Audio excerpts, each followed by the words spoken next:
नहीं होना चाहिए? क्या ईवीएम में जो गड़बड़ी हो रही है क्या उसको पहले चेक नहीं किया जाना चाहिए? ऐसे कई सारे सवाल हैं, क्योंकि उधम सिंह नगर में आप देखेंगे जब धामी देखिए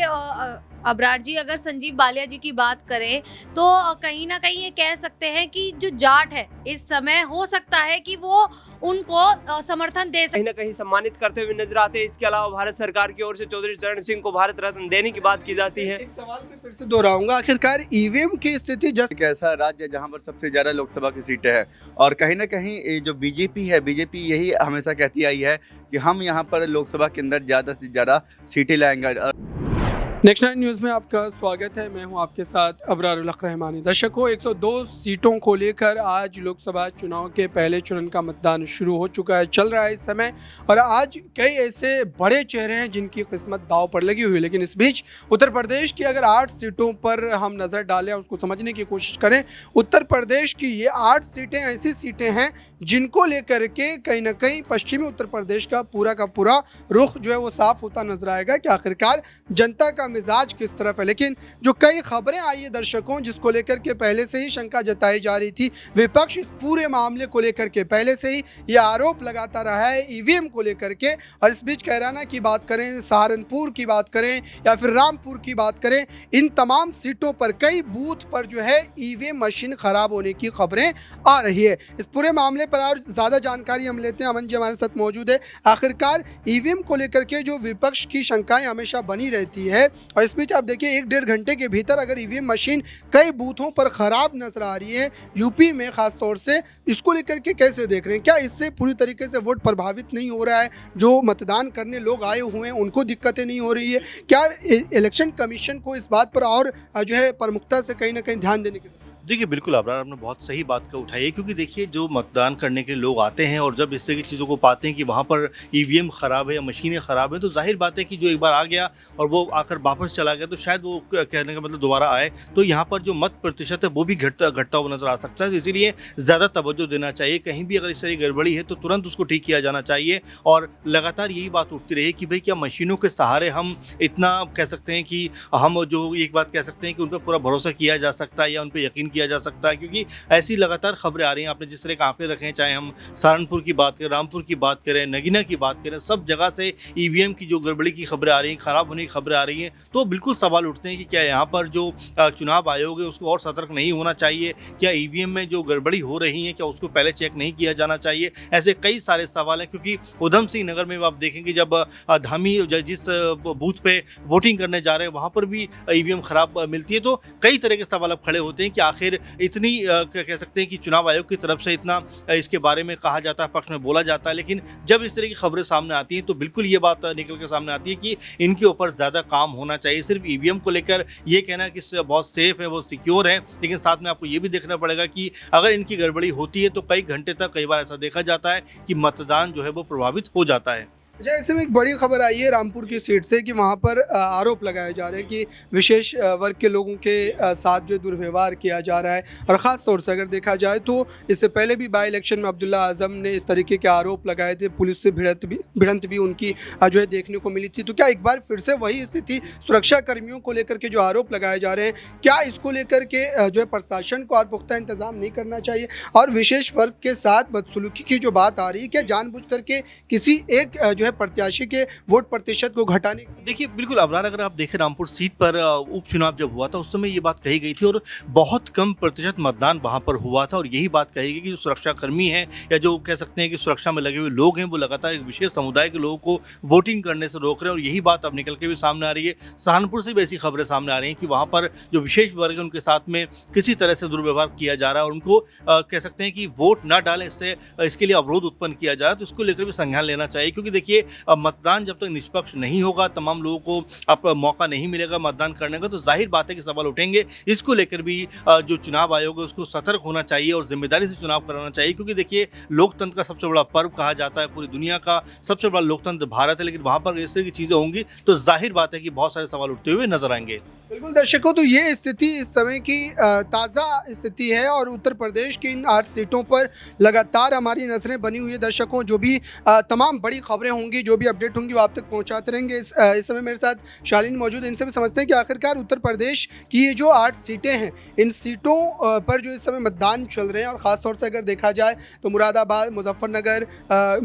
अगर सीट की हम बात करें, संजीव बालियान की किस्मत वहाँ दाव पर लगी है। क्या संजीव बालियान को इस बार जो है जीत मिल पाएगी, चूँकि वहाँ पर ख़ासतौर से जाटों का इलाका है और जो किसानों का रुख रहा है इस बीते कुछ 6-7 महीनों की बात करें, क्या इसके बावजूद भी जाट उनके समर्थन में खड़े हो? देखिए, अबरार जी अगर संजीव बालिया जी की बात करें तो कहीं ना कहीं ये कह सकते हैं कि जो जाट है इस समय हो सकता है कि वो उनको समर्थन दे सकते हैं, क्योंकि जिस तरीके से अभी वो प्रचार प्रसार करते रहे हैं, जिस तरीके से वो काम करते नजर आए हैं किसानों के लिए, और जिस तरीके से किसानों ने इस बार जो व्यवहार दर्शाया है, वो कहीं ना कहीं ये एक तरफ से ये दर्शाता है जनता को कि वो कहीं ना कहीं उनको समर्थन देते नजर आ सकते हैं। बिल्कुल दर्शकों, तो ये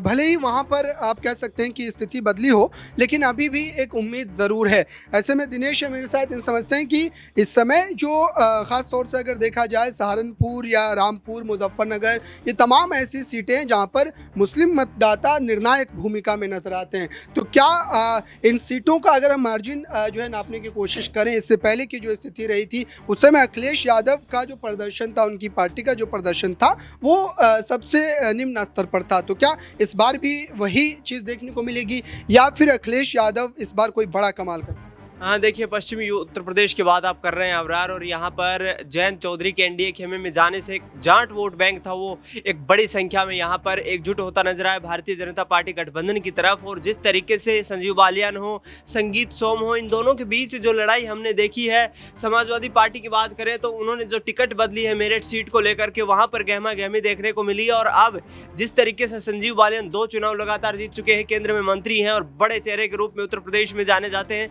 ऐसे में 2024 के लोकसभा चुनाव में उनकी साख जरूर दांव पर लगी हुई है और एक बड़े चेहरे के रूप में उत्तर प्रदेश में उभर करके लगातार सामने आ रहे हैं। किसानों की मुद्दों की बात करें तो जयंत चौधरी के साथ आने से कहीं ना कहीं एनडीए गठबंधन की तरफ जो है किसानों का झुकाव ज़्यादा बढ़ा है। लगातार ये कहते नजर आ रहे हैं किसान नेता जो है तमाम की, हम पिछले 35-40 साल से चौधरी चरण सिंह के जो है मूल्यों को यहाँ पर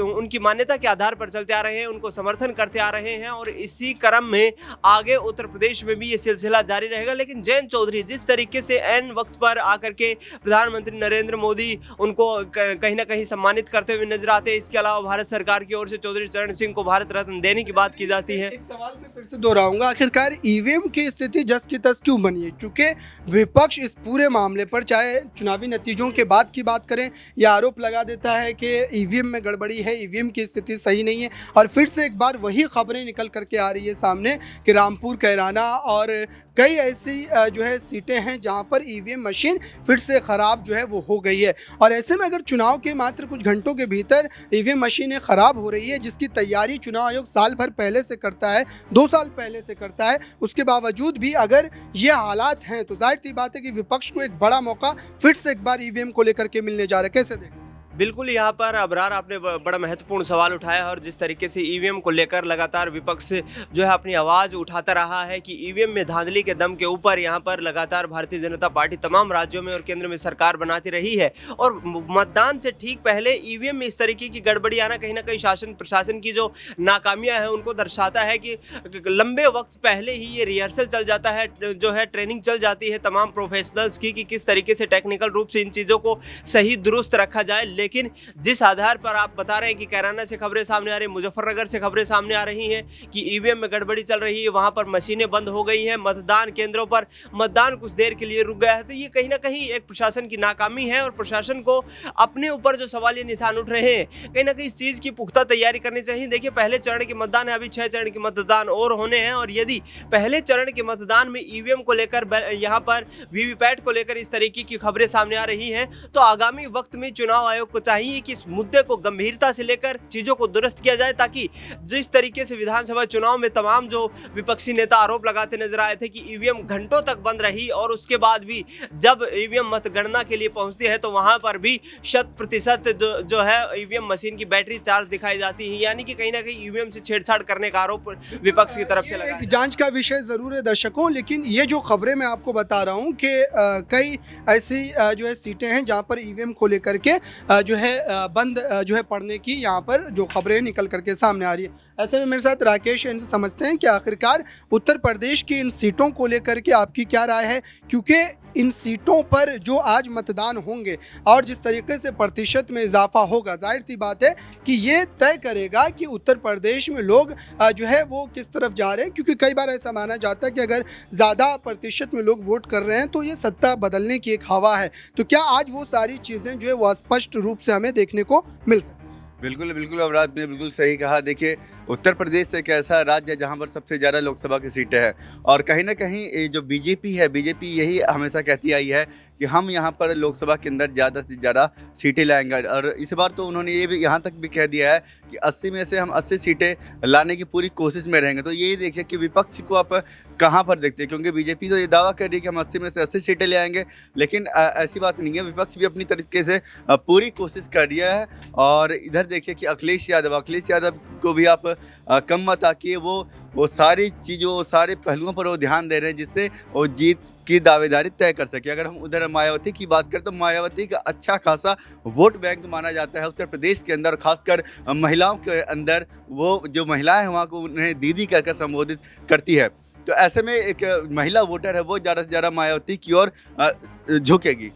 बिल्कुल दर्शकों, इस समय मतदान शुरू है इन तमाम सीटों पर। 7 बजे सुबह से ही मतदान शुरू हो गए थे और तमाम लोग जो है वहाँ पर अब धीरे धीरे जो है पहुँचना शुरू भी हुए हैं। और आज पूरा का पूरा दिन आपके पास बचा हुआ है 5 बजे तक का। कई जो है प्रदेशों में अलग अलग टाइमिंग ज़रूर है, लेकिन आपसे ये अपील भी है नेक्स्ट 9 न्यूज़ की कि आप अपने घरों से निकले और अपने जो है लोकतंत्र के इस महापर्व में अपनी भागीदारी को सुनिश्चित करें, अपने मताधिकार का इस्तेमाल ज़रूर करें ताकि लोकतंत्र की जो खूबसूरती वो बची रह पाए। और फिलहाल जो उत्तर प्रदेश की इन तमाम 8 सीटों पर हमारी नजरें बनी हुई है, जो तमाम अपडेट पूरे दिन की होगी वो लगातार आप तक पहुंच रहेगी। जुड़े रहिए नेक्स्ट 9 न्यूज़ के साथ।